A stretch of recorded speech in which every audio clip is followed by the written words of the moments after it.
Okay. Hi, I'm Chantal, and welcome to Brooding Quails with the Microstead.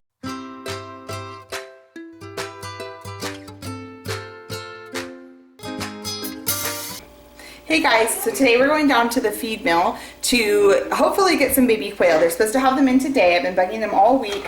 So the first thing I'm going to do is to set up my brooder. I cannot tell you how many times we have sporadically gotten baby chicks or baby quail only to get home and find out that we didn't have a heat lamp bulb or a proper feed dish or marbles to fill the bottom of the feed dish so that the little baby quail are so tiny. And so I'm doing that today. I'm just filling up I'm setting up the brooder that we're going to be using with all the proper gear, making sure we have all the food dishes. So what I've just done is I filled our sink with a vinegar and water solution and warm water, and I just scrubbed all of these old food dishes and water dishes, and I'm going to sanitize them. And I'm going to go out to the garage and I'm going to get the brooder and the mats and the heat lamps and set them up in the kitchen. They're going to be in the kitchen for the first week probably so that we can really actively change their bedding. Hey man. Hi ma'am.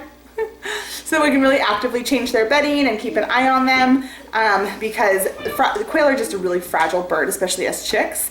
Our hope is that we'll get 10 birds today because we know that we're bound to lose a few. The reason we're getting a group of quail to brood is because we lost one of our quail hens over the winter, and so we can't just get one hen, and so we're gonna get 10 and raise them, choose the female that we want, and then we're going to end up butchering the rest for the freezer.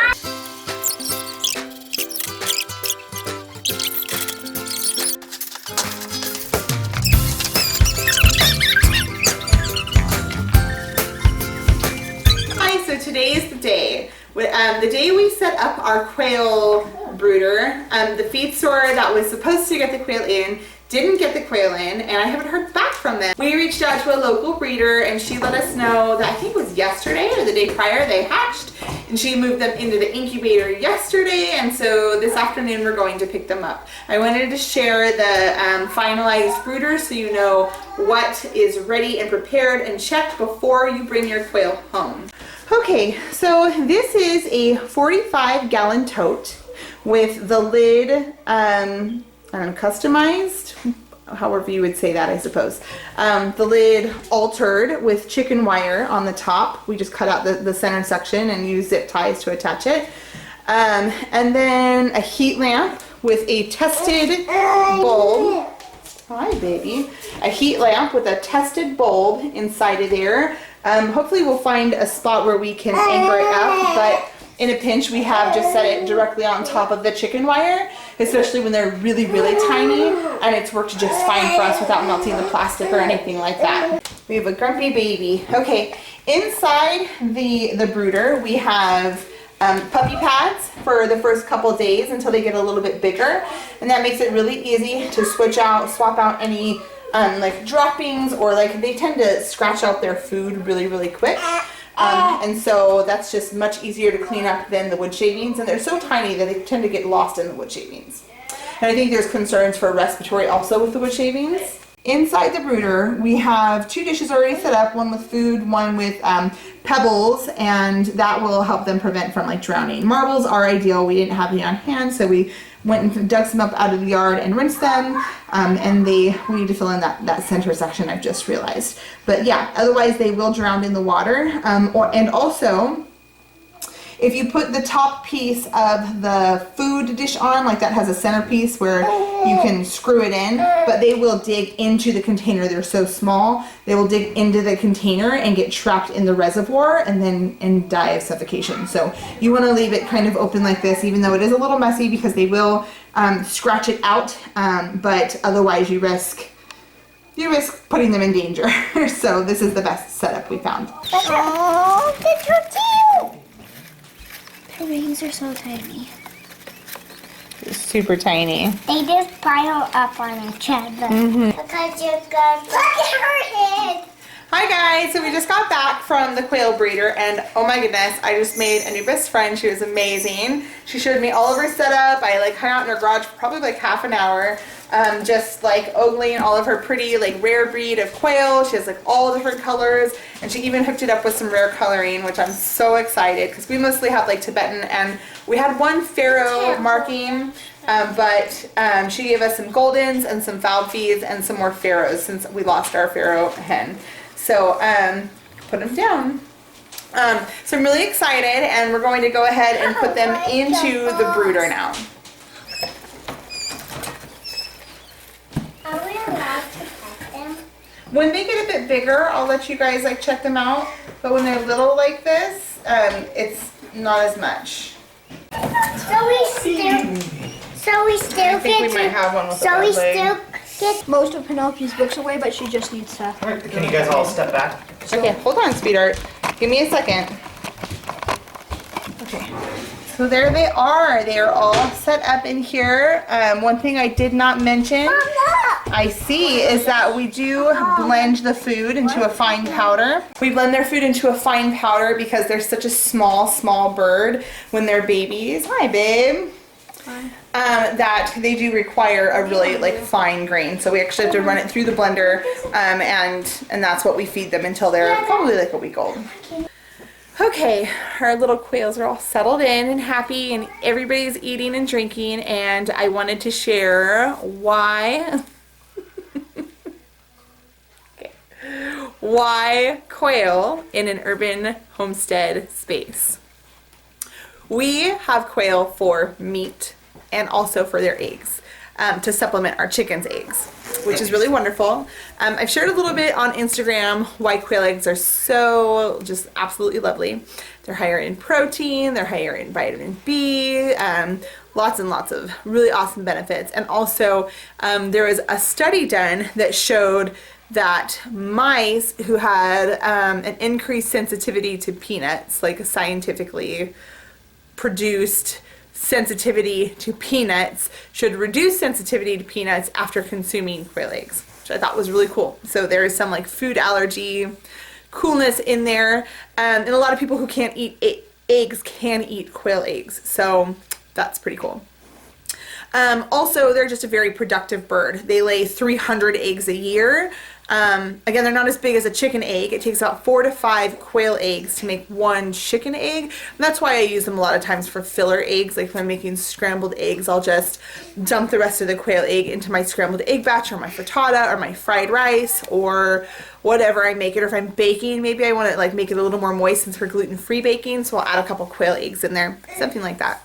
The bird itself, but also because they produce 300 eggs a year, they're really easy to incubate and hatch out and brood. Space per bird is huge benefit. We're looking at 1 square foot per bird versus like 4 square feet per bird for a hen, like a full-grown chicken.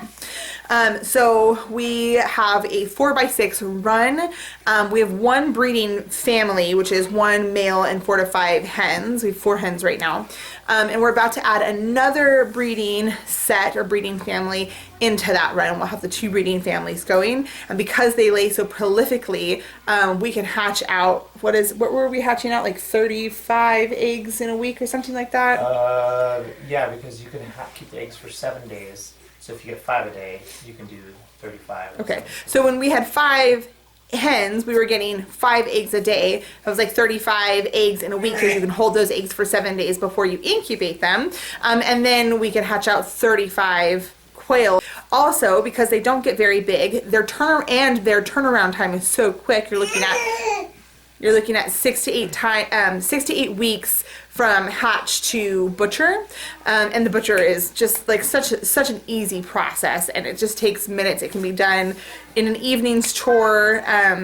Yeah, so just really productive that way. And then because the protein is so high, people report only needing 1 bird to feel satisfied per meal. So for our family of 5 of us, only 4 eat because my other one my youngest is still an infant. We only eat 1 bird per meal, so the 4 of us, we cook like 4 or 5 quail for a meal, or I'll put 4 or 5 in a pot for like quail soup or something like that. Quail and wild rice and mushroom, really delicious. So yeah, so really high protein, really quick turnaround. Also in that 6 to 8 weeks, they begin laying anywhere between 5 and 8 weeks. So just a really quick, productive bird that doesn't take up a lot of space and is fairly easy to care for also. My son does the morning chores. He goes out and he feeds them and he waters them. They do need to stay dry. They are susceptible to disease, but most birds are. That's just one of the things, like good animal husbandry, like you want to keep a dry run and clean food and water spaces, things like that. We have them in a run, but you can also put them in like rabbit hutches or smaller cages in your garage. I've seen, I actually went to visit this really lovely lady today. She showed me her quail setup. She has several hutches in her garage, and like, I mean, probably 100 birds, if not more, just set up in her garage.